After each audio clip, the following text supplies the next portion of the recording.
Mahigpit na tinanggap ng ating mga kababayang Pilipino sa UK ang balita ng pagtakbo ni Pastor Apollo C. Quiboloy sa Senado, kasama ang 8 pang kandidato sa ilalim ng PDP laban. Ayon sa kanila, nakita na nila ang husay at kakayahan ni Pastor Quiboloy bilang isang pinuno ng KOJC, isang leader na anilay kinakailangan ng Pilipinas ngayon at hindi isang tradisyonal na politiko. Buong puso nilang ipinahayag ang kanilang tiwala na makakatulong si Pastor Quiboloy sa pagsusulong ng kapakanan ng bayan at paglaban sa katiwalian sa gobyerno.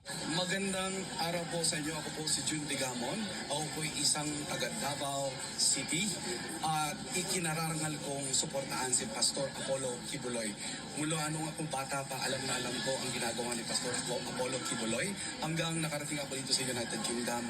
Ipaglalaban at iboboto ko si Pastor Apollo Quiboloy dahil siya lang po ang makapagpabago sa bansang Pilipinas dahil pinaglalaban niya ang magkaroon ng pamamahalang zero corruption at makita mo naman sa panungkulan niya sa KOJC na talagang very progressive ang KOJC, disiplinado ang mga tao at talaga namang isinusulong niya ang kabutihan ng kapwa niya Pilipino at syempre pa kapag po si Pastor Apollo Quiboloy ay nahalal, talaga namang tayo po'y aahon dahil mawawala po ang mga kurap ng mga opisyales ng gobyerno.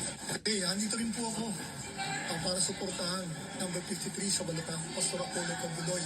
Dahil nakita naman po natin ang pagmamahal na pinakita ni Pastor Quiboloy sa kay Pangulong Duterte, ngayon po hanggang kay VP Inday Sara Duterte.